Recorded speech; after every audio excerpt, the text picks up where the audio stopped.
ఈ ఉదయకాల సమయంలో మన ధ్యానం కొరకు మార్కు సువార్తలో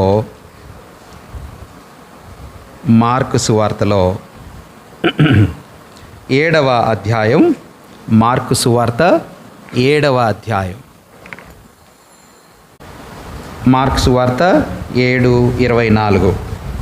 ఆయన అక్కడ నుండి లేచి తూరు సీదోనుల ప్రాంతమునకు వెళ్ళి ఒక ఇంట ప్రవేశించి ఆ సంగతి ఎవనికిని తెలియకుండవలనని కోరెను, కానీ ఆయన మరుగై ఉండలేకపోయాను.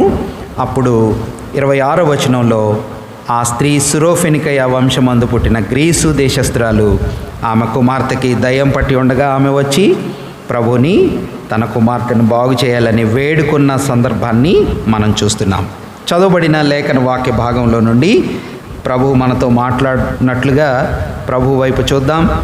ఈ ఉదయం 24వ వచనం మొదటి భాగంలో ఆయన అక్కడ నుండి లేచి తూరు సీదోనుల ప్రాంతమునకు వెళ్ళి ఒక ఇంట ప్రవేశించి, ఇప్పుడు ఆయన ఎక్కడ నుండి వెళ్ళి ఆయన అక్కడ నుండి లేచి ఇంటిలోకి వెళ్ళాడు. ఇప్పుడు ఆయన ఎక్కడ నుండి లేచి ఇంటిలోనికి వెళ్ళాడు. ఎక్కడి నుంచి వెళ్ళాడమ్మా?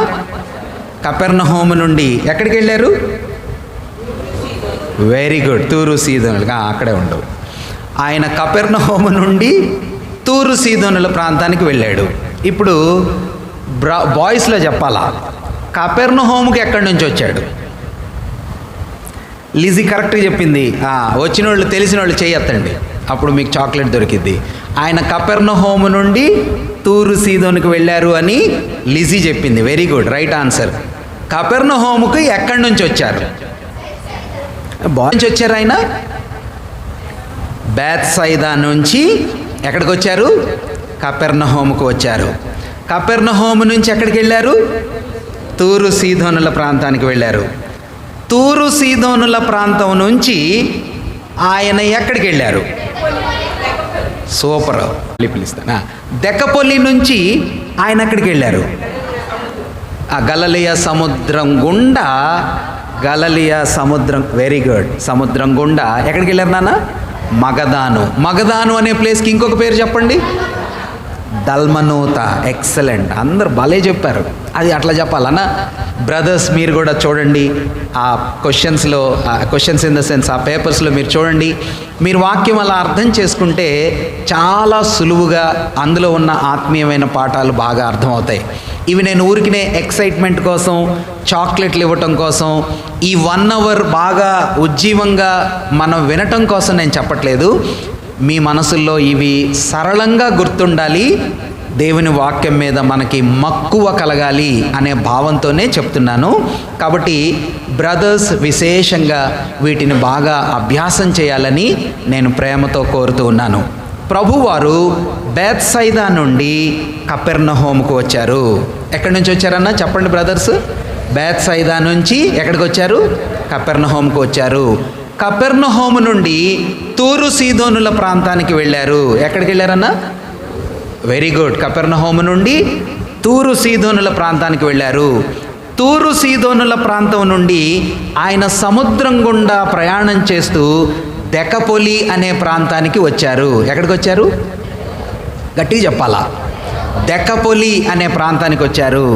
దెక్కపొలి అనే ప్రాంతం నుంచి ఆయన సముద్రం గుండా ప్రయాణం చేస్తూ మగదాను అనే ప్రాంతానికి వెళ్ళారు. ఎక్కడికి వెళ్ళారు?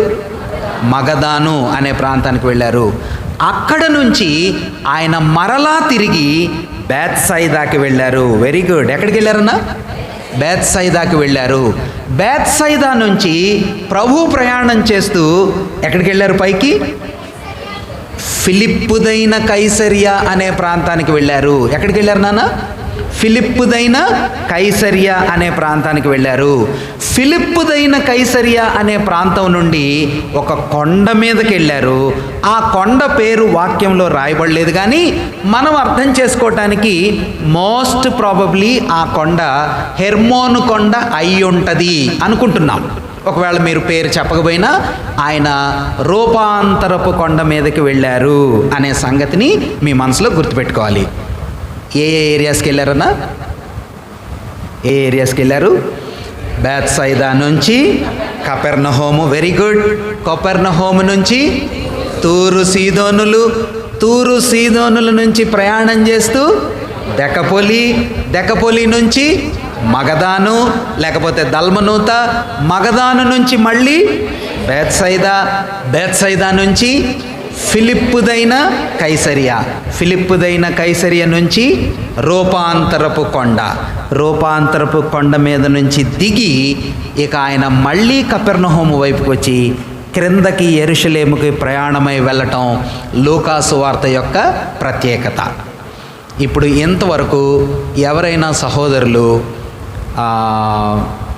30 years to 50 years, 30 నుంచి లేక 20 నుంచి 30 సంవత్సరాల లోపు, 20 నుంచి 50 సంవత్సరాల లోపోళ్ళు సహోదరులు ఎవరైనా చెప్తే చాక్లెట్లు అన్నీ ఇచ్చేస్తా, అన్ని చాక్లెట్లు ఇచ్చేస్తా వాళ్ళకి. ఇప్పుడు చెప్పినాయి కాజుబాబు దగ్గర నుంచి 20 years రాలేదండి, చిన్నపిల్లలైనా చెప్పచ్చు. బన్సీ చెప్తావా నాన్న? చెప్తారా ఎవరైనా? మోషే అన్న సహోదరులు, యవన బిడ్డలు అక్కడ ఉన్నారా? Young boys. సతీష్ ఉన్నాడా? సతీష్ లేడా? ఓకే, చెప్పండి నాన్న. ఇప్పుడు చెప్పిందే, ఇప్పుడు చెప్పిందే బేత్సైదా నుంచి హనోక్ చెప్పు నాన్న. బేత్సైదా నుంచి కపెర్నహూము, కపెర్నహూము నుంచి తూరు సీదోను, తూరు సీదోను నుంచి దెకపోలి, దెకపోలి నుంచి దల్మనూత, దల్మనూత నుంచి బేత్సైదా, బేత్సైదా నుంచి ఫిలిప్పుదైన కైసరియా, ఫిలిప్పుదైన కైసరియా నుంచి రూపాంతరపు కొండ. సింపుల్.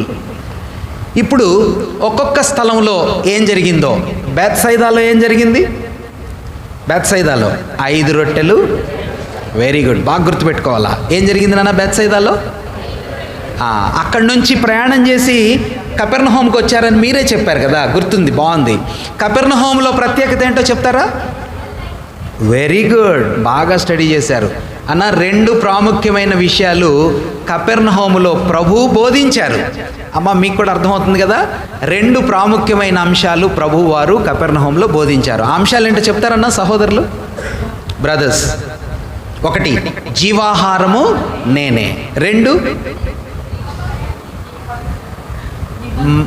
మనల్ని పవిత్రపరిచేది లోపల నుంచి, మనల్ని అపవిత్రపరిచేది లోపల నుంచి బయటికి వచ్చేదే.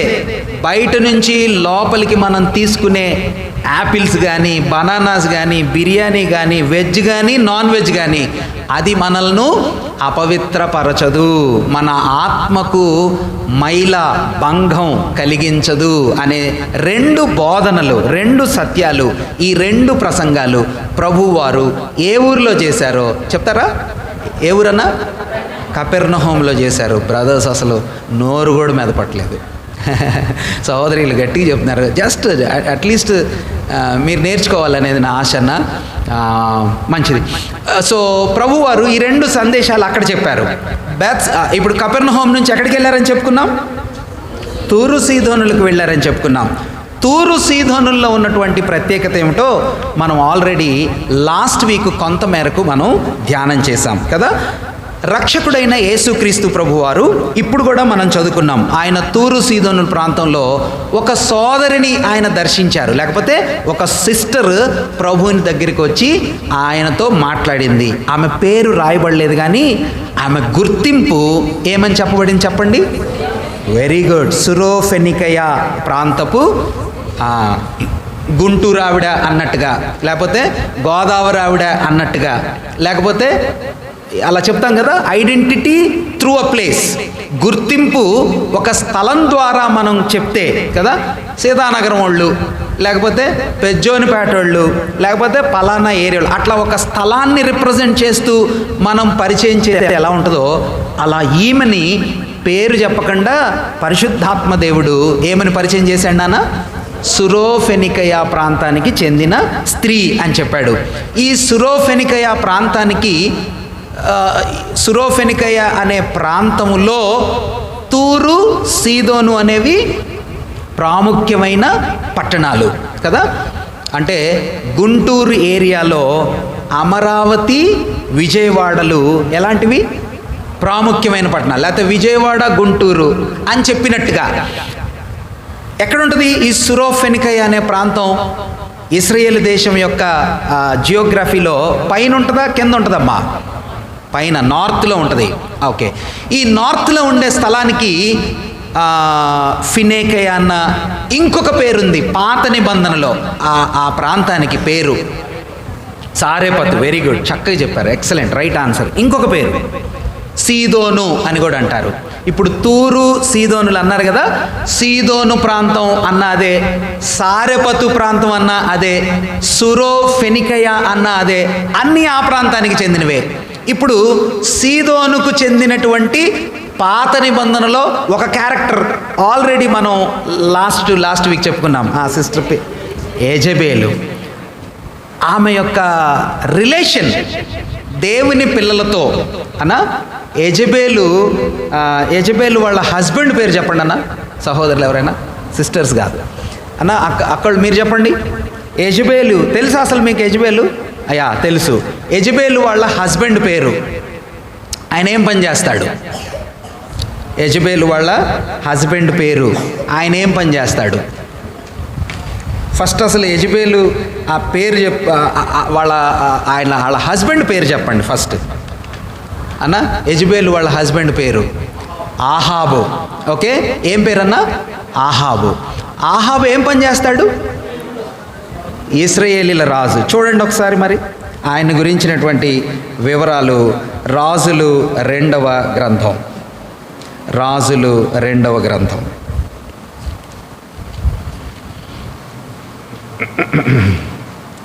8వ అధ్యాయంలో ఫుల్ హిస్టరీ ఉంటుంది వాళ్ళది.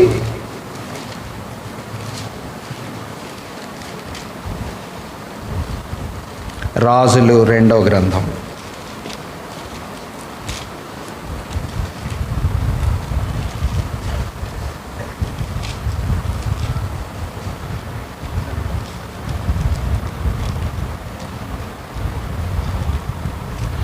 ఎనిమిదవ అధ్యాయం చూడండి ఒకసారి. 8వ అధ్యాయం ఎంతమ్మా? 18లో ఉందా? యా, 8వ అధ్యాయం 16, 17, 18 వచనాలు మనం చదవాలి. 16, 17, 18 వచనాలు మనం చదవాలి. అందులో మీరు ఏకాగ్రతగా చదివితే కొంచెం టఫ్గా ఉంటుంది. దానిలో ఉన్న భావాన్ని మొదట నేను మీకు ఎక్స్ప్లెయిన్ చేస్తాను. దాని తరువాత మీరు అందులో ఉన్న విషయాల్ని మీరు చూడండి. ఇప్పుడు ఒక చిన్న మాట మొదట నేను చదువుతాను.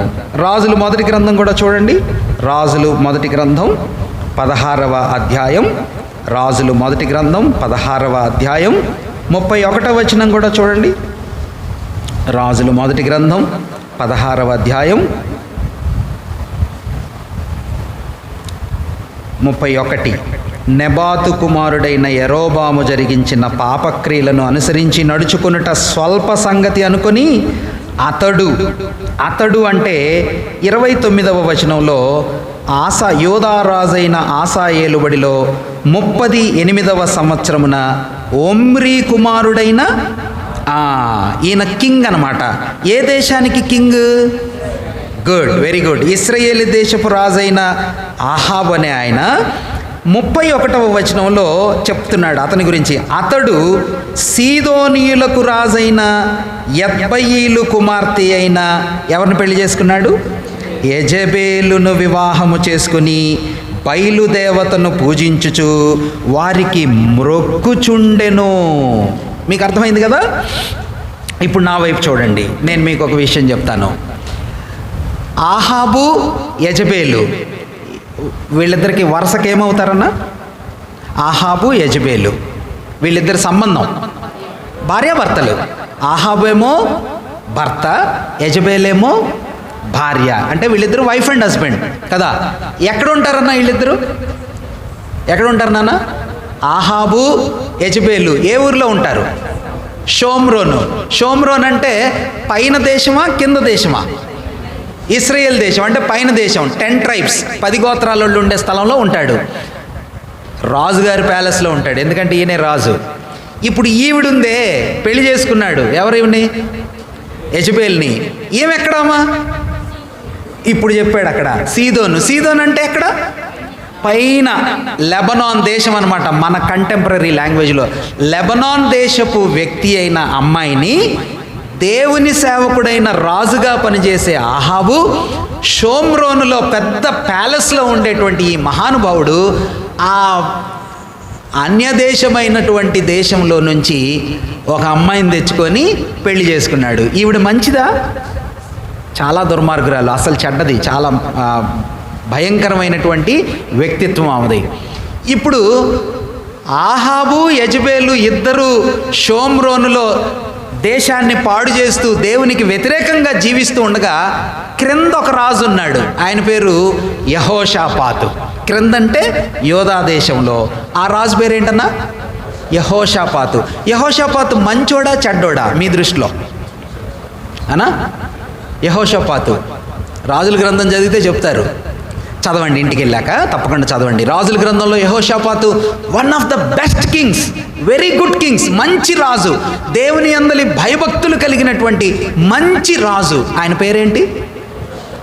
యెహోషాపాతు. ఆయన గెలిచినప్పుడు పాడిన పాటే మన బెరాకా పేరు. ఎవరు? యెహోషాపాతు యుద్ధంలో ఏం చేయకుండా దేవుడిచ్చిన గొప్ప విజయాన్ని సెలబ్రేట్ చేసుకుంటూ లోయలో పడి వెళ్ళాడు. ఆ లోయ పేరే ఆ యెహోషాపాతు సందర్భం లేదని మరి సుధాకర్ అంకుల్ గారు అప్పుడు అలా పెట్టారనమాట. కాబట్టి యెహోషాపాతు వెరీ గుడ్ కింగ్. ఇప్పుడు మంచి రాజు మంచోళ్ళతో స్నేహం చేస్తాడా చెడ్డోళ్ళతో స్నేహం చేస్తాడా? మంచి విశ్వాసి మంచోళ్ళతో స్నేహం చేస్తాడా చెడ్డోళ్ళతో స్నేహం చేస్తాడా? మంచోళ్ళతోనే, దేవుని పిల్లలతోనే స్నేహం చేయాలా. ఈ వ్యక్తి ఏం చేశాడు తెలుసా? యెహోషాపాతు అనే ఈ మంచి రాజు క్రింద ఉండే సౌత్ కింగ్ షోమ్రోన్కి వెళ్ళి ఆహాబు దగ్గరికి వెళ్ళాడు. ఎవరి దగ్గరికి వెళ్ళాడు? ఆహాబు దగ్గర కూర్చుంటే వాళ్ళ భార్య టీ తెచ్చింది. ఏం పేరు ఆవిడ పేరు? టీ తెచ్చింది, బిస్కెట్లు తెచ్చింది, మంచిగా మాట్లాడుతోంది, చాలా చాలా కర్టియస్గా, చాలా మంచి ఆతిథ్యం చూపిస్తూ ఉంది. యెహోషాపాతు వాళ్ళతో ఫ్రెండ్షిప్ చేయటం మొదలుపెట్టాడు. ఎవరితో? ఆహాబు అండ్ యెజబెలుతో కొంచెం ఫ్రెండ్షిప్ డెవలప్ అయింది, గ్రో అయింది. ఇద్దరు ఒకళ్ళకొకళ్ళు నువ్వు నావాడివి నేను నీవాడిని అని బాగా క్లోజ్నెస్ పెరిగిన తర్వాత యెహోషాపాతుకి ఇంట్లో ఒక కొడుకున్నాడు. ఎవరన్నా? కొడుకు యవ్వనస్తుడుగా ఉన్నాడు, అప్పుడే ఎదుగుతూ ఉన్నాడు. ఈ ఆహాబు ఇంట్లో అప్పుడప్పుడు కనిపించిద్ది ఒక అమ్మాయి. ఆ అమ్మాయి పేరు చెప్పండి. వాళ్ళ కూతురు. ఎవరన్నా? కూతురు. ఆ కూతురు పేరు తర్వాత చెప్తా. ఆమె కూడా చాలా అందంగా ఉంది, ఆమె కూడా మంచిగా ఉంది. అప్పుడప్పుడు యెహోషాపాతు అంకులు ఆ ఆహాబు గారి ఇంటికి వెళ్ళినప్పుడు కనిపిస్తూ ఉంటుంది. అందుకని కొంత వయసు వచ్చిన తర్వాత ఆహాబుకి యెహోషాపాతుకి ఫ్రెండ్షిప్ పెరగటం వలన యెహోషాపాతు ఏమన్నాడంటే, ఆహాబన్నా మరి మీ ఇంట్లో మీ అమ్మాయి పెరిగింది కదా, మా అబ్బాయి కూడా ఈడికి వచ్చాడు, పెళ్లి చేసుకుంటే బాగుంటుంది కదా అన్నాడు. అరే భలేవాడివన్నా, ఇద్దరం నువ్వు నేను అసలు బ్రదర్స్ లాంటి వాళ్ళం, మన ఫ్యామిలీస్లో మరి ఇలాగ కలుసుకుంటే మంచిది కదా అని ఆహాబుకి యెజబెలుకి పుట్టిన యంగ్ గర్ల్ని యెహోషాపాతుకు పుట్టినటువంటి కొడుకు పేరు చెప్పండి అన్న? యెహోరాము. ఏం పేరు అన్న? చిన్నపిల్లలు చెప్పండి అన్న. యెహోషాపాతు యొక్క కొడుకు పేరు ఏం పేరు? యెహోరాము. ఈ కన్ఫ్యూజన్గా ఉంటాయి, అందుకని నేను మాటికి రిపీట్ చేయిస్తున్నా. మీరు చదివినా మర్చిపోతారు, అందుకని నేను మాటికి చెప్పించడం వల్ల మీకు గుర్తుంటుంది. యెహోషాపాతు కొడుకు పేరు యెహోరాము. ఈ యెహోరాముని తీసుకొని వెళ్ళి ఆహాబు కూతురైనటువంటి యవ్వనస్తురాలికి పెళ్లి చేశారు. ఆ అమ్మాయి పేరు నేను ఇంకా చెప్పలా. చెప్పారా మీరు? ఎక్సలెంట్ అన్న. ఏం పేరు? అతల్య. భయంకరమైన క్యారెక్టర్ ఆవిడ కదా, అందుకే ముందే చెప్పలా పేరు. అతల్య అప్పుడప్పుడు ట్రే తీసుకొని టీ తీసుకొచ్చిద్ది, అంకుల్ వందనాలు అంటది. యెహోషాపాతుకు కూడా నచ్చింది, అందుకని కొడుక్కిచ్చి పెళ్లి చేశాడు. ఇప్పుడు యెహోషాపాతు చనిపోయాడు, అహాబు చనిపోయాడు. మరి యెహోషాపాతు కుమారుడైన యెహోరాము కూడా చనిపోయాడు. యెహోరాము కొడుకు పేరేంటో చెప్పండి? ఆహాజు. ఏం పేరన్నా? అంటే యెహోషాపాతు తాతకు పుట్టిన కొడుకు యెహోరాముకు పుట్టిన కొడుకు మనవడు అహజ్యా. ఒకసారి చెప్తారన్నా ఎవరు? అహజ్యా.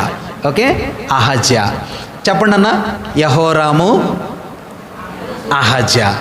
యెహోషాపాతు, యెహోరాము, ఆ తర్వాత అహజ్యా.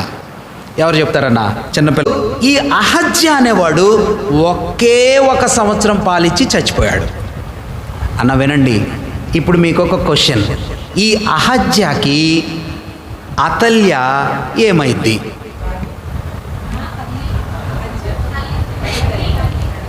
చూసారా, పొరపాటు చేశారు అన్న మీకు. అందుకే ఇంతసేపు చెప్పా వాళ్ళ రిలేషన్. నీట్ క్వశ్చన్ మీకు ఇవ్వాలని చెప్పావా చూసి. తల్లి బాగా చెప్పారు. అసలు మనకి సంబంధాలు గుర్తుండవు పురుషులకి అన్న. వాళ్ళు ఏదో మీరు చెప్పండి అన్న. యెహోషాపాతు, ఆయన కొడుకు యెహోరాము భార్య అతల్య. గుర్తొచ్చిందా మీకు? యెహోషాపాతు ఫ్రెండ్షిప్ చేసి యెజబేలు కూతుర్ని తెచ్చి, అహాబు యెజబేలు కూతుర్ని పెళ్లి చేసుకున్నాడు కొడుక్కి. సో యెహోషాపాతు కొడుకు పేరు యెహోరాము భార్య పేరు అతల్య. వీళ్ళిద్దరికి పుట్టినోడు అహజ్యా. ఇప్పుడు ఈ అహజ్యా చనిపోయిన వెంటనే అతల్య ఉంది కదా, అంటే అహజ్యా వాళ్ళ అమ్మ, ఆమె ఏం చేయాలి నాన్న? కొడుకు చచ్చిపోయాడు, కుర్రోడు, యవ్వన దశలో చనిపోయాడు. కొడుకు చచ్చిపోతే తల్లి బాధపడదా అన్న? బాధపడదా? ఈ తల్లి ఏం చేసింది తెలుసా? ఏం చేసిందన్న? ఇప్పుడు మీరు చదవండి, ఇప్పుడు మీకు విషయం బాగా అర్థమైంది. రాజులు 2వ గ్రంథం 11వ అధ్యాయం. రాజులు 2వ గ్రంథం 11వ అధ్యాయం మొదటి నుండి కొన్ని వచనాలు మనం చదువుదాం. అన్న చదవండి. రాజులు 2వ గ్రంథం 11వ అధ్యాయం 1 నుండి కొన్ని వచనాలు. అహజ్యా తల్లి అయిన అతల్య తన కుమారుడు మృతి పొందెనని తెలుసుకొని లేచి రాజకుమారులందరినీ నాశనం చేశారు. రాజకుమారులందరినీ ఏం చేసిందంట? నాశనం. అయ్యో, ఈజ్ దట్ రైట్? ఎక్కడమ్మాయి ఈవిడ? ఎక్కడమ్మాయి ఎక్కడమ్మా ఈవిడ? Area, from which area? Shomron. అంటే షోమ్రోన్లో ఉంటుంది, కానీ ఎక్కడి నుంచి వచ్చిందంటే ఈమె సీదోను, తూరు సీదోనుల ఏరియా నుంచి వచ్చింది. ఇంకా మీరు వీళ్ళ అమ్మ ఎవరమ్మా? ఈ అమ్మాయి వాళ్ళ అమ్మ. ఇప్పుడు చదివింది ఎవరి గురించి? అతల్య గురించి. అతల్యానే తన సొంత కొడుకుకు పుట్టిన బిడ్డల్ని ఏం చేస్తుందంట? చంపేస్తుంది. మనవాళ్ళని చంపుతుందన్న. ఎంత భయంకరం! అలా కల్చర్ ఉంటుందా? అలాంటి నేచర్ వచ్చిద్దా? ఆ ఏరియాలో ఆమెకుండేటటువంటి విశ్వాసాలు, ఆమెకుండేటటువంటి విధానాల్లో ఆమె పెరిగింది. ఇప్పుడు వీళ్ళ అమ్మ పేరు చెప్పండి. అతల్య వాళ్ళ అమ్మ పేరు యెజబేలు. అసలు ఇంకా ఆమె మామూలు కాదు కదా. యెజబేలు చాలా భయంకరురాలు. ఏలియాతో తలపడింది. దేవుని ప్రవక్తలను కనిపిస్తే చంపిద్ది. ఆహాబు చేతుల్లో నుంచి రూలింగ్ తన చేతుల్లోకి తీసుకొని ఇశ్రాయేలు దేశమంతా పతనమవ్వటానికి కారకురాలు యెజబేలు. ఇప్పుడు ఇదంతా మనం చెప్పుకుందంతా ఎక్కడదన్నా? పాత నిబంధనలో చరిత్ర. ఏ ఊరు చరిత్ర? తూరు సీదోనుల ప్రాంతపు చరిత్ర. అయితే ఆశ్చర్యమైన విషయం ఏమిటంటే, తూరు సీదోను ప్రజలు ఇశ్రాయేలీలకి శత్రువులు. తూరు సీదోను ప్రాంతపు వాసులు ఇశ్రాయేలు దేవుడంటే ఇష్టపడరు. వాళ్ళేమో బయలును పూజిస్తారు, వీళ్ళేమో జీవము గల దేవుడైన యెహోవాను పూజిస్తారు. వీళ్ళంటే ఎవరన్నా? దేవుని పిల్లలైన ఇశ్రాయేల్. ఇప్పుడు ప్రభువారు తూరు సీదోనుల ప్రాంతానికి వెళ్ళాడు అని మనం నూతన నిబంధనలో మార్కు సువార్తలో చెప్పుకున్నాం. ఇప్పుడు ఆ ఏరియాలో ఉండే వ్యక్తులు, అంటే తూరు సీదోను ప్రాంతపు పట్టణాల్లో ఉండే మనుషుల సైకాలజీ, వాళ్ళ థింకింగ్ ఈ దేశం పైన, ఈ దేశపు దేవుని పైన ఎలా ఉంటుంది, ఇది అర్థం అవటం కోసం ఎంత కష్టపడ్డా అన్న. మనకొక దేశం శత్రు దేశం, ఆ దేశం యొక్క దేవుడిని అసలు మనం నమ్ముతామా? ఆ ప్రజలంటే మనకి ఇష్టం ఉండదు, ఆ ప్రజలంటే మనకి శత్రువులు. ఇప్పుడు ఇలాంటి పరిస్థితులు నేపథ్యం మధ్యలో ఈవిడెళ్ళింది. ఆవిడ పేరు చెప్పలా కానీ ఆవిడ వెళ్ళిన ఏరియా పేరు చెప్పి కనాను స్త్రీ అన్నాడు, సురోఫెనికేయ ప్రాంతపు వ్యక్తి అన్నాడు. ఈమె వచ్చి ప్రభు ముందు గోజాడుతుంది, అయ్యా నా కుమార్తె దయ్యం పట్టింది నాయన, బాగలేదయ్యా, స్వస్థపరచయ్యా అని ఆమె అడుగుతూ ఉంది. నేను మీ దృష్టిలో ఊరికినే మీరు చక్కగా జవాబు చెప్తారని, ఆన్సర్ చేస్తారని నేను ఇలా ఫాస్ట్గా అడగాలనుకుంటున్నాను. పాత నిబంధనలో సురోఫెనికయ ప్రాంతానికి చెందిన యెజబేలు, ఆమె కూతురైన అతల్య, వీళ్ళిద్దరికీ క్రొత్త నిబంధనలో కనిపించినటువంటి సురోఫెనికయ అనే ప్రాంతం నుంచి ప్రభు పాదాల దగ్గరికి వచ్చి నా కూతుర్ని కాపాడయ్యా అని గోజాడుకున్న ఈ సోదరికి మధ్యలో ఏమన్నా డిఫరెన్సెస్, పోలికలు ఉన్నాయా లేవా? ఇప్పుడు వీళ్ళిద్దరిని ఒకవేళ మనం బ్యాలెన్స్లో వేస్తే వీళ్ళిద్దరిలో ఉన్న క్యారెక్టర్స్, ఈమెలో ఉన్న క్యారెక్టర్స్ మనం ఊరికినే ఐడెంటిఫై చేస్తే చక్కటి ఆత్మీయమైన పాఠాలు మనకి అందుతాయి. చెప్పండి మరి. నిన్నటి దినాన్న మీకు పేపర్ మొత్తం పెట్టా, ఒకవేళ చూసుంటే ఓకే పర్లేదులేండి, దేవుని కృప వలన మన జార్జ్ అన్న, ఆ తర్వాత సురేష్ అన్న చక్కగా ట్రాన్స్లేట్ చేసి కూడా సులువుగా పెట్టారు, పర్లేదు. మీరు ఇప్పుడు చూడకపోయినా తర్వాత చూడండి, మీ అవగాహనకి అవి సహాయం. నేను మిమ్మల్ని ఎక్సైట్ చేయాలని, మీరు బాగా ఏదో చదివేయాలని నా దృష్టి కాదు. ఈ ఆత్మీయ పాఠాల్లో ఒక్కటైనా చూసినప్పుడైనా విన్నప్పుడైనా మన హృదయాల్లోకి వెళ్ళి అవి పని చెయ్యాలి అని నా దృష్టి, ప్రయాస, అంతే. ఓకే, మీరు గమనిస్తే ఈ పాత నిబంధనలో తూరు సీదోనుల ప్రాంతానికి చెందిన యెజబేలు అండ్ అతల్య, వీళ్ళిద్దరిని కానీ మీరు గమనిస్తే వీళ్ళిద్దరూ రాణులు. ఏమని చెప్పొచ్చు అన్న వీళ్ళని? దే ఆర్ క్వీన్స్ కదా, రాణి అంటే మామూలు విషయం అన్నా? రాజుగారి కంటే పవర్ ఎక్కువ ఉంటుంది రాణికి, మీకు తెలుసో తెలీదో. They belong to the royal tribe, రాణి స్థానంలో ఉన్నాళ్ళు. ఈవిడ క్రొత్త నిబంధనలో వచ్చిందే ప్రభు దగ్గరికి, ఆవిడ ఎలాంటిది? Oh she's a so simple lady. అసలేమీ పెద్దగా ఆమెకి ఘనత లేకపోతే డబ్బులు అవేమీ ఉన్నట్టుగా లేదు. She's a so commoner, simple lady, సాధారణమైన వ్యక్తి. వీళ్ళిద్దరూ మంచి విషయాల్ని పాడు చేస్తున్నట్టుగా కనిపిస్తున్నారు, పాడు చేశారు. Beautiful things are being destroyed by these two people. రాణి స్థానంలో ఉన్నోళ్ళు శ్రేష్టమైన వాటిని, ఆనందభరితమైన వాటిని, మంచిగా ఉన్న వాటిని వీళ్ళు కూలుస్తున్నారు. ఈవిడేం చేస్తుందన్న? నా కూతురికి బాగాలేదయ్యా, పరిస్థితి ఏమి బాగలేదు, దాన్ని నేను బాగు చేసుకోవాలి కదా.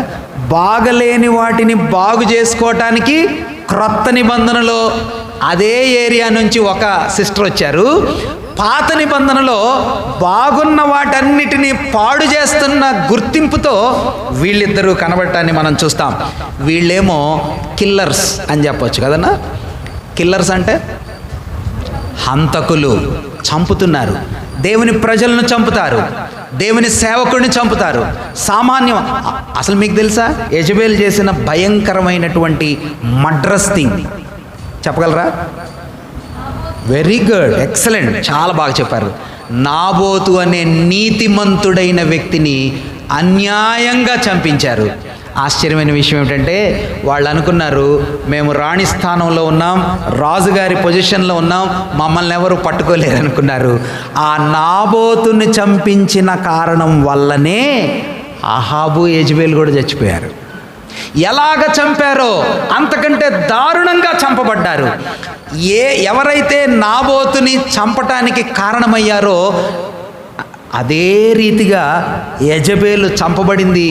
ఆమె రక్తం కుక్కలు నాకుతాయని చెప్పాడు ప్రవక్త.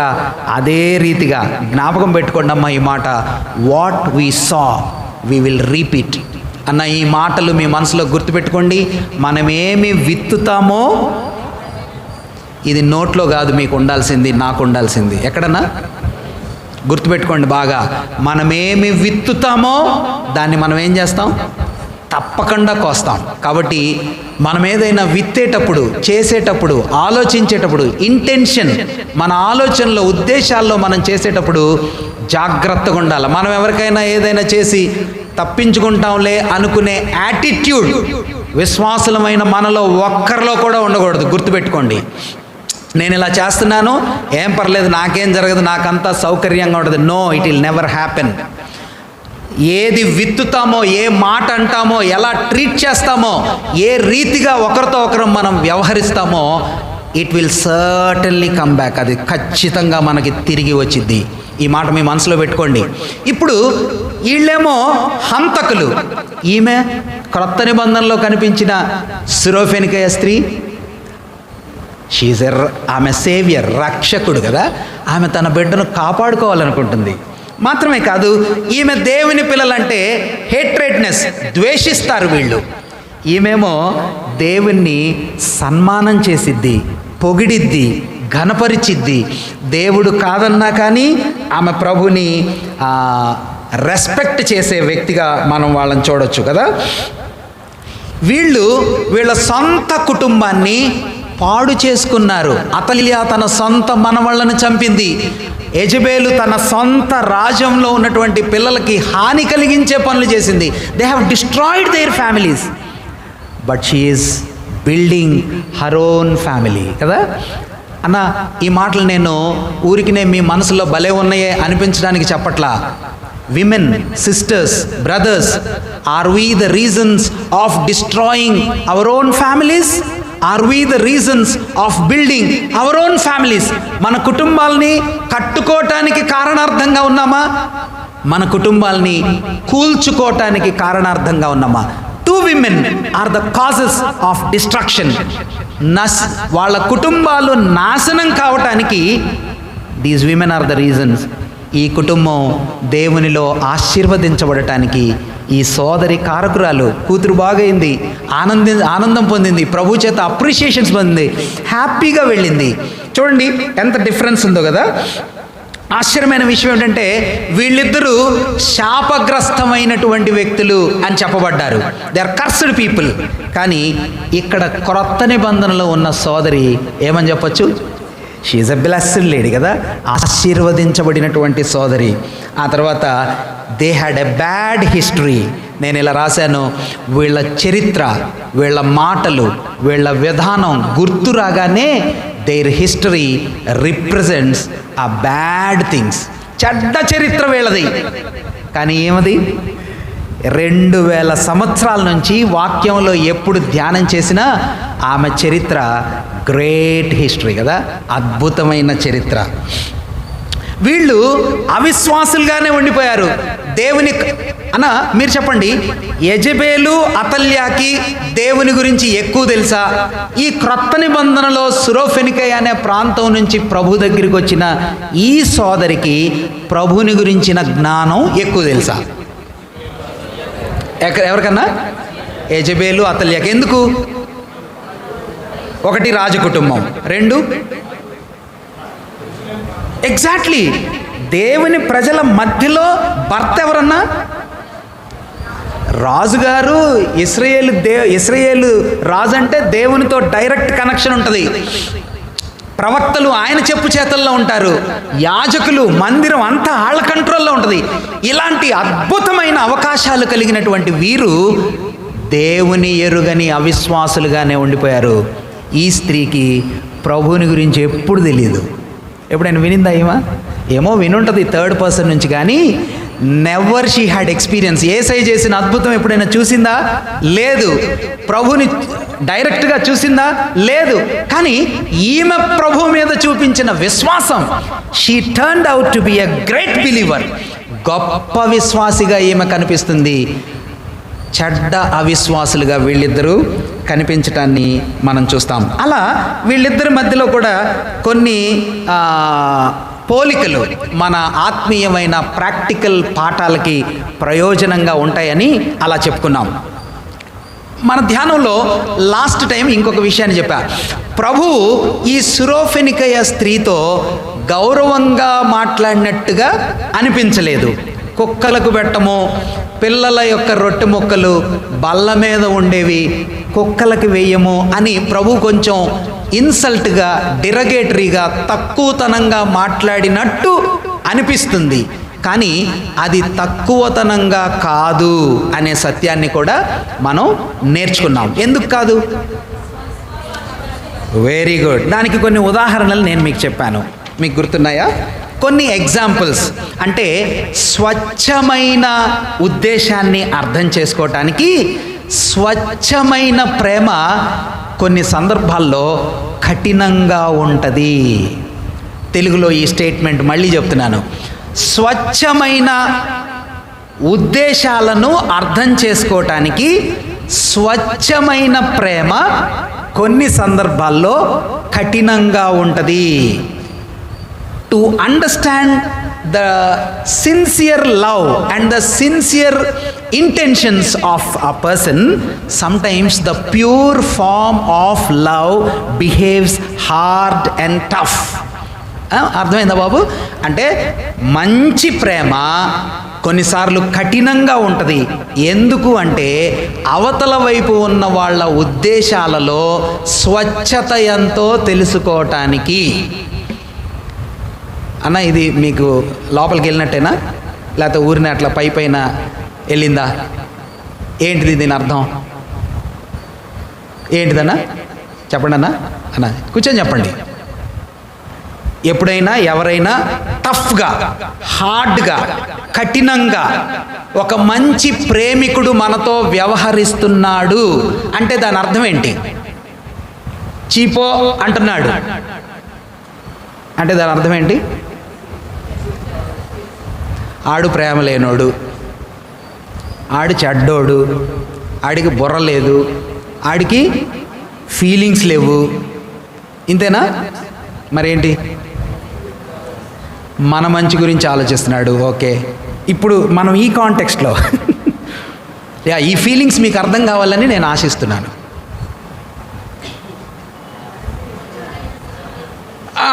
చెప్పుమా.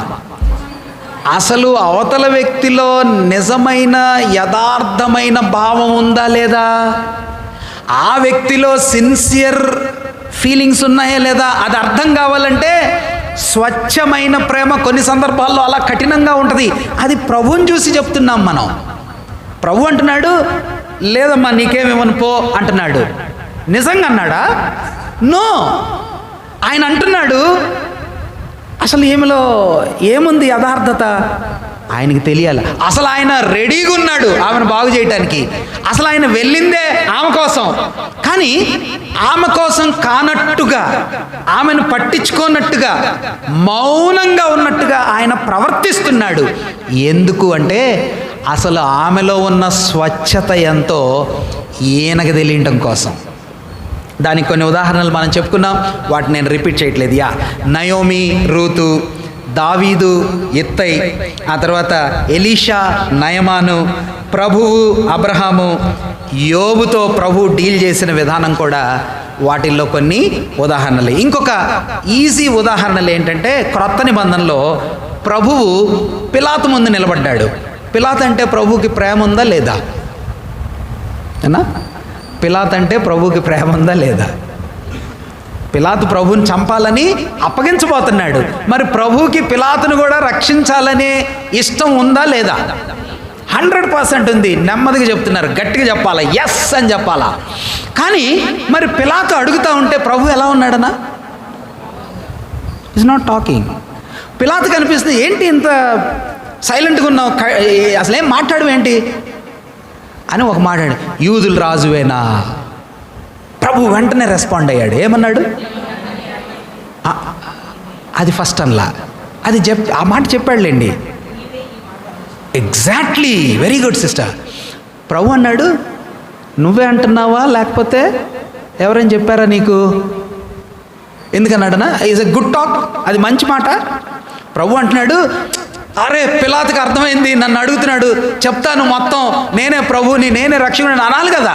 అని అలా అట్లా పిలాతు ముందు అంటున్నాడు ప్రభు, ఇది నీకు నువ్వు అంటున్నావా, ఎవడని చెప్పాడా నీకు?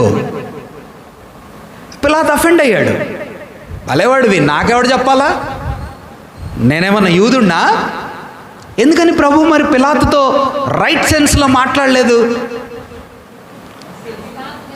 ఎగ్జాక్ట్లీ, పిలాతు మనసులో అసలు ఇంటెన్షన్ ఏంటి? నువ్వు తెలుసుకోవాలనుకుంటున్నావా లేకపోతే నువ్వు ఊరికినే యాక్టింగ్ చేస్తున్నావా జడ్జిగా? Are you really judging? Are you trying to act as a judge? If you really try to judge me, you will know through my life and the proceedings that I'm the living saviour. ప్రభు అలా అడుగుతాడు.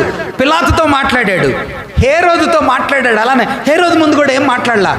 Sometimes Lord is tough and silent. ఆయన చాలా కఠినంగా ఉన్నట్టుగా కనిపిస్తారు.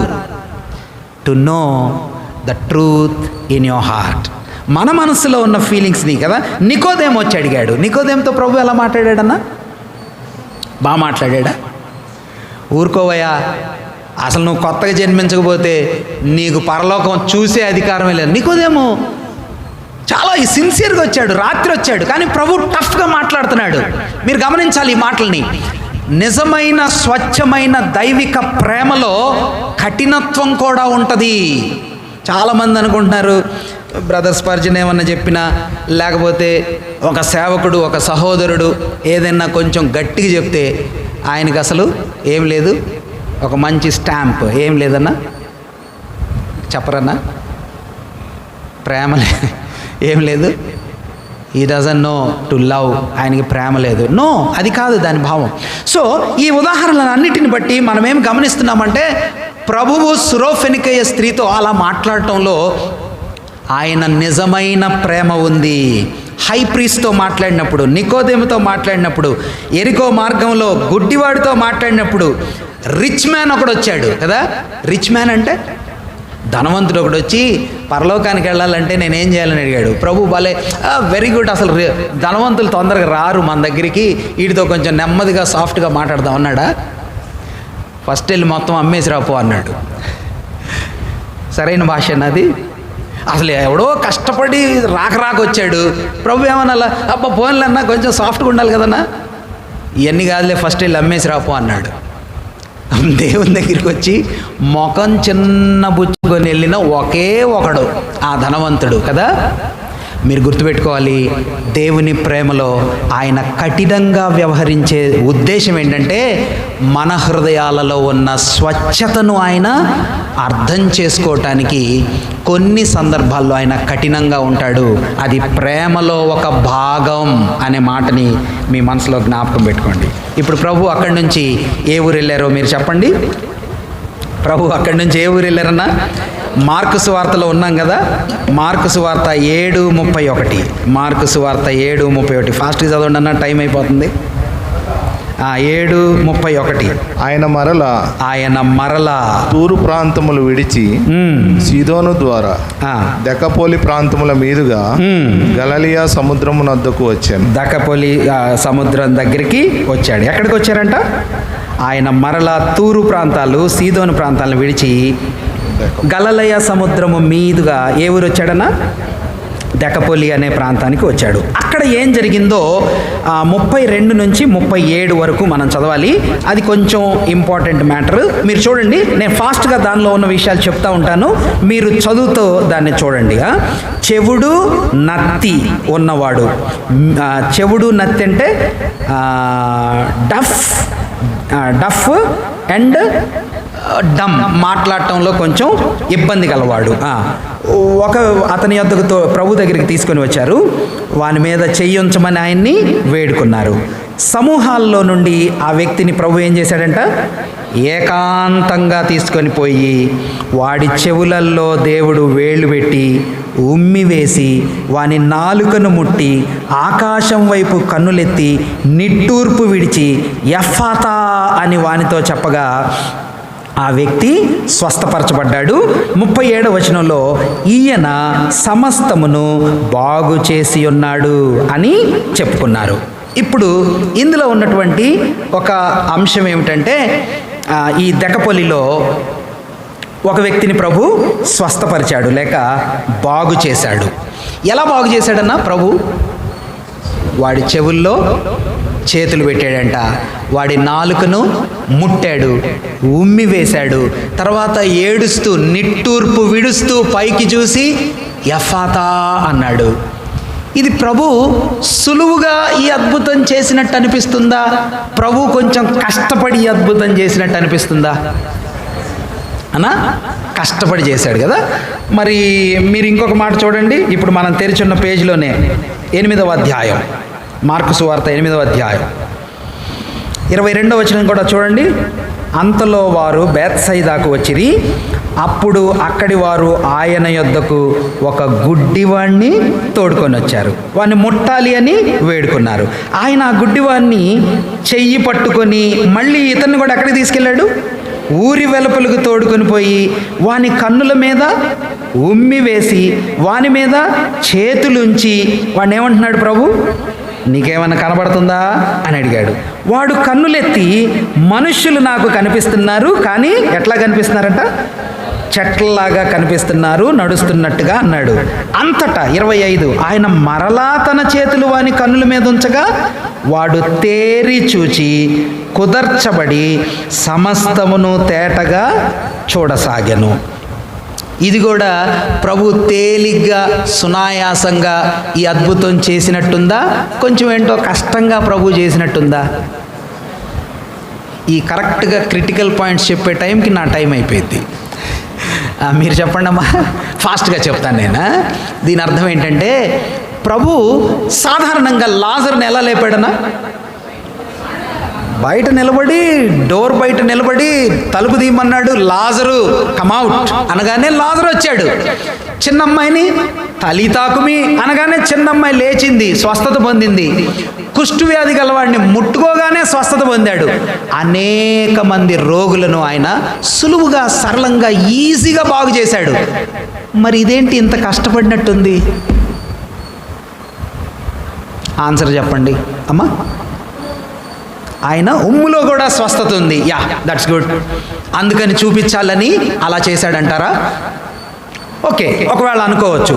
మరెందుకు ప్రభు ఇలా కొంచెం ఎక్స్ట్రా పవర్ పెట్టి, ఎక్స్ట్రా శక్తిని ఉపయోగించి ఒకేసారి వీడు బాగవల గుడ్డోడు బేత్సయిదా దగ్గర ఫస్ట్ అన్నాడు నాకు చెట్లలాగా కనిపిస్తున్నారండి అన్నాడు.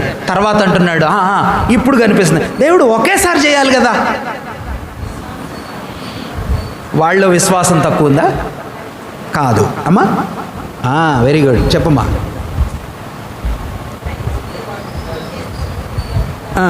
అందుకనే ఓకే, వెరీ గుడ్, చాలా దగ్గరగా ఆన్సర్ చెప్పింది. Yeah, that's good.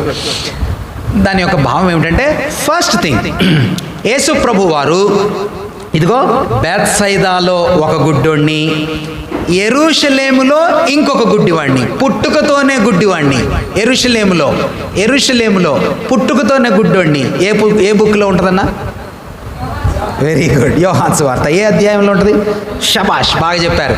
వాణ్ణి కూడా సిలోయమను కోనేటికి వెళ్ళి కడుక్కొని రారా అని పంపించాడు ప్రభు. ఒక్క దెబ్బతో బాగు చేయొచ్చు కదా. No, he didn't do that. ఆయన అలా చేయలా. వాణ్ణి కూడా కొంత పరిశ్రమ చేసి సిలోయం అనే కోనేటికి వెళ్ళి కడుక్కొని రాపోరా అంటే వాడు కడుక్కొని వచ్చి బాగయ్యాను అని చెప్పాడు.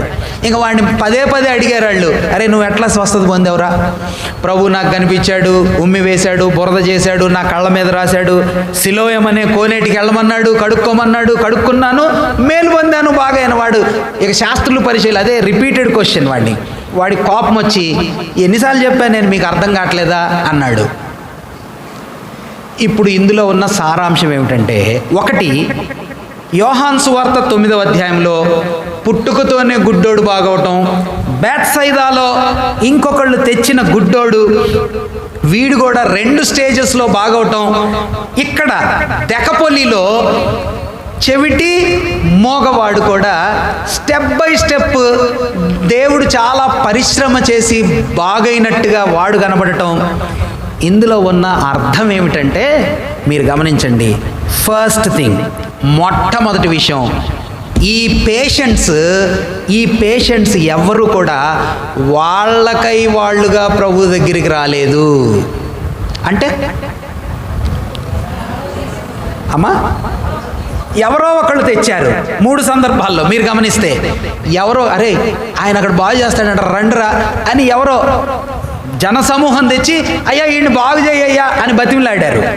ఇప్పుడు ఈ వచ్చినోడు యేసయ్య ముందు నిలబడ్డాడు. వీడేమనుకోవాలా అమ్మా? Exactly correct. ఆయన తెలియదు ఎవరో, ఆయన ఎవరో తెలియదు వీళ్ళకి. ఆయన ఎటువంటి వాడో, ఆయన పవర్ ఏంటో, ఆయన ఎక్కడోడో, ఆయన గురించినటువంటి గ్రహింపు, అవగాహన వీళ్ళల్లో ఎవరికీ లేదు. కానీ వాళ్ళు అంటున్నారు, అయ్యా కొంచెం వీడిని బాగు చేయయ్యా అన్నాడు. ఫర్ ఎగ్జాంపుల్, ఫస్ట్ ఎగ్జాంపుల్ ఇప్పుడు మనం చదువుకున్నాం దెకపొలిలో, చెవిటు మోగ, చెవిటివాడు మోగవాడు, నత్తివాడు అంటే మాట్లాడటంలో కష్టం అన్నాడు. ఇప్పుడు ప్రభువు వీడి చెవుల్లో ఏం పెట్టాడన్నా? చేతులు పెట్టాడు. పైగా వీళ్ళ ముగ్గురిని కూడా మీరు గమనిస్తే ప్రభు ఏం చేశారు తెలుసా? కరెక్ట్, బాగా చెప్పారు. ఎక్కడికి తీసుకెళ్లారమ్మా? ఏకాంతముగా, అంటే ఐసోలేటెడ్గా వేరే దగ్గరికి తీసుకెళ్ళాడు. ఎందుకు తీసుకెళ్ళాడంటే, నంబర్ 1, ఇందాక నేను చెప్పినట్టుగా వీళ్ళు వాళ్ళకై వాళ్ళు వచ్చినోళ్ళు కాదు, ఎవరి ద్వారానో వచ్చారు. అంటే వాళ్ళకి పర్సనల్ నాలెడ్జ్ లేదు. కాబట్టి వాళ్ళల్లో యేసయ్య ఎవరో అర్థం కావాలంటే వాళ్ళ మీద యేసయ్య కొంచెం వాళ్ళకి అర్థమయ్యేలాగా బిహేవ్ చేస్తాడు. నంబర్ 2, ఈ చెవిటోడికి జనసమూహాల మధ్యలో ఉన్నాడు. అంతా గందరగోళంగా ఉంటుంది అనమాట. అంటే మనం ఎప్పుడు ఎక్కువ చెవుడు ఉన్న వాళ్ళతో మనకి పరిచయం లేదు, కానీ 2 చెవులు పని చేయట్లేదు అనుకోండి, వాడికి అంత అయోమయంగా ఉంటుందంట, గందరగోళంగా ఉంటుందంట, కన్ఫ్యూషన్గా ఉంటుందంట, అర్థం కాదంట. ఈ జనసమూహం ఏంటి, వీళ్ళ మాటలు ఏంటి, ఏం చెప్తున్నారు వాడికి అర్థం కాదు. అందుకని ప్రభు వాళ్ళని ఎక్కడికి తీసుకెళ్లారమ్మా? ఏకాంతంగా. యేసయ్య వాడే, ఇంకెవరు లేరు. మీకు అర్థమవుతుందా ఈ భాష? ఎవరు లేరు, యేసయ్య వాడే, ఫేస్ టు ఫేస్. జనసమూహాలు, అలజడి, గొడవ, తొందర ఏం లేదు. నా యేసయ్య వాడి చెవుల్లో చేతులు పెట్టినప్పుడు వాడికి అనిపిస్తుంది, ఈయనేదో నా కోసం చేస్తున్నాడు, నాకేదో ప్రేమ చూపిస్తున్నాడు. ఇందాక మనం ఆరాధనలో చెప్పుకున్నాం కదా, ఒక గొర్రెని ముట్టే విధానం ఆ గొర్రె కనిపించింది, హీఈస్ లవింగ్ మీ. ఇప్పుడు ఈయన చేతులు పెట్టగానే వాడికి అర్థమవుతుంది, నాకు ఈ సమస్య ఉంది, ఈయన అక్కడే చేయబెట్టాడు, I think he's going to do something. వాడికి ఇప్పుడు విశ్వాసం పుడుతుంది, ఆయన మీద అవగాహన కలుగుతుంది, వాడి మీద యేసయ్య మీద వీడికి నమ్మకం పుడుతుంది. ఆయన చేతులు పెట్టాడు, వాడి నాలుక ముట్టాడు, అది కూడా వాడికి బాగలేదు. ఇప్పుడు వాడికి అర్థమవుతుంది, నాలో ఉన్న సమస్యని ఈయన గుర్తించాడు. ఆయన పరలోకం వైపు చూసి ఏమన్నాడు? నిట్టూర్పు విడిచి. నిట్టూర్పు అంటే అబ్బా, ఆయన దుఃఖం, బాధ వ్యక్తం చేస్తుంటే ఈ మోగవాడు, చెవిటివాడు అనుకుంటున్నాడు, నా కోసమే ఎంత బాధపడుతున్నాడో అన్న. మీకు అర్థమవుతుందా ఈ భాష? అని అలా వాడు చూస్తూ ఉండగా, ఏకాగ్రతగా వాడి కనుదృష్టి ప్రభు మీద ఉండగా, వాడి హృదయంలో విశ్వాసం, ఓ ఈయన నాకేదో బాగు చేయబోతున్నాడు, ఈయన నాకేదో స్వస్థత ఇవ్వబోతున్నాడు, ఈయన నా కోసం ఎంత దుఃఖపడుతున్నాడు అని ప్రభు ఎఫ్ఫాతా అనగానే వాడికి తెరవబడింది, చెవులు వినిపిస్తున్నాయి. ఇప్పుడు వీడికి హ్యాపీనెస్ కదా, నాకు అర్థమైంది, ప్రభువా నువ్వు నా కోసం ఒంటరిగా, వ్యక్తిగతంగా, పర్సనల్గా ఇంత మేలైన పని చేసావు ప్రభు అని వాడికి అర్థమైంది. అన్న ఇది క్లియర్ కదా మీకు? నెంబర్ 2 గుడ్డోడు. ఆ గుడ్డోడికి స్టెప్ బై స్టెప్ అర్థం. వాడేమంటున్నాడన్నా, ఫస్ట్ నాకు చెట్లులాగా కనిపిస్తున్నారయ్యా, కొంచెం సేపు అయిన తర్వాత నాకు బాగా కనిపిస్తున్నారయ్యా అన్న. దానికి ఇప్పుడు చూడండి అన్న, ఒక్కసారి కొంచెం ఓపిక పట్టండి. 8వ అధ్యాయం కదా, మార్కు సువార్త 8వ అధ్యాయం 27వ వచనం చదువుతారా? 8:27. యేసు తన శిష్యులతో ఫిలిప్పుదైన కైసరిలో చేరిన గ్రామములకు బయలుదేరును. మార్గములో నుండగా నేను ఎవడనని జనులు చెప్పుకొనుచున్నారని తన శిష్యులను అడిగాను. అందుకు వారు కొందరు, మీకు అర్థమైంది కదా, అప్పుడు ప్రభు భక్తుడైనటువంటి పేతురు ఏమన్నారు 29లో, అందుకు ఆయన మీరైతే నేను ఎవడనని చెప్పుకొనుచున్నారని వారిని అడుగగా పేతురు, నీవు క్రీస్తు అని. ఈ ముందు జరిగిన అద్భుతానికి ఈ కైసరియా ఫిలిప్పులో జరిగిన సందర్భానికి ఏమన్నా సంబంధం తెలుస్తుందా? తెలుస్తుంది కదమ్మా. ఇందాక మీరు చెప్పారు ఆ మాట. వీడి కళ్ళు తెరుచుకోవటం, వీళ్ళకి అర్థం కావటం. మీకు అర్థమైంది ఎంతకి ఇప్పుడు నేను చెప్పేది? వీడి కళ్ళు తెరుచుకోవటం, వీళ్ళకి అర్థం కావటం. వీడి కళ్ళు ఎలా తెరుచుకున్నాయి? ఫుల్గా తెరుచుకున్నాయి ఫస్టే? లేదు, కొంచెం తెరిచాడు, కొంచెం చూశాడు, చెట్లులాగా కనిపి అంటే క్లియర్గా లేదు. కొంచెం సేపు అయిన తర్వాత క్లియర్గా కనిపిస్తున్నాయి. అంటే వీడి దృష్టిలో జరిగిన ప్రోగ్రెషన్, శిష్యుల యొక్క అవగాహనలో జరిగినటువంటి అభివృద్ధి ఎట్లా ఉన్నాయన్నా? రెండు ఒకటే. అంటే ప్రభు ఏమి నేర్పించాలనుకుంటున్నాడంటే, ఆయన చేసే అద్భుతానికి దాని ముందో దాని వెనకో జరిగే సంఘటనకు సంబంధం ఉంది. ఈ గుడ్డోడు ఎట్లా అర్థం చేసుకుంటున్నాడో చూస్తున్నాడో, unclear, clear, very clear, bright, super, gradings 1 star, 2 stars, 3 star, 4 star, 5 star. ఇప్పుడు ఫైనల్గా 5 స్టార్ విజన్ వచ్చింది వీడికి, టోటల్గా కనిపిస్తున్నాడు. శిష్యులు కూడా ఫస్ట్ బాప్తిసం ఇచ్చే యోహాను, ఏలియా, ఇర్మియా, ఫైనల్గా క్రీస్తు దేవుడివి. The growth and the progression in their understanding, the growth and the progression in his vision are parallel. మీరు గమనిస్తే యోహాను సువార్తలో కూడా 9వ అధ్యాయంలో ప్రభు చెప్పడం, అంతకుముందే కపెర్నహూము దగ్గర ఫిలిప్పుదైన కైసరియలో ప్రభువు తన శిష్యులను నేనెవరనుకుంటున్నారని అడగటం, వీటన్నిటికీ ప్యారలలిజం ఉంది.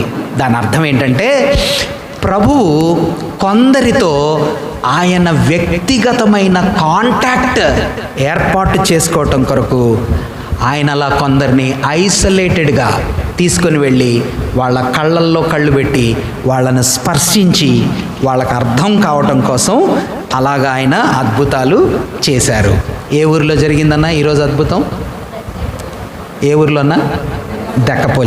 దెక్కపల్లిలో ఇంకొక అద్భుతం కూడా జరిగింది. 4,000 మందికి 7 రొట్టెలు కొన్ని చిన్న చేపలు ప్రభు ఆహారంగా వడ్డించారు. ఓకే, ఆ 2 అద్భుతాలు దెక్కపల్లిలో జరిగాయి. ప్రభు ఈ తలంపులు దీవించునుగాక. మన జీవితంలో కూడా సురోఫెనికయ స్త్రీలాగా మనం కూడా ప్రభుకి ఆయన చూపించే కఠినత్వాన్ని, అందులో ఉన్న ప్రేమను అర్థం చేసుకోవాలి. 2, ప్రభు మనతో ఒంటరిగా డీల్ చేసేటప్పుడు ఆయన అర్థం చేసుకుంటూ ఆయన అవగాహన చేసుకోవటంలో మనం వర్ధిల్లాలి. అప్లికేటింగ్ పార్ట్స్. ప్రభు ఈ తలంపులు మనందరి వినికిడిలో దీవించునుగాక. ఈరోజు మన మధ్యలో హ్యాపీ బర్త్డే సెలబ్రేట్ చేసుకుంటున్న వివేక్ ఉన్నాడు. ఆ బిడ్డకి అందరూ విష్ చేయండి. నేను ప్రార్థన చేస్తాను. ముగింపు ప్రార్థన. జీవం గల తండ్రి, మీకు స్తోత్రాలు. సువార్తలు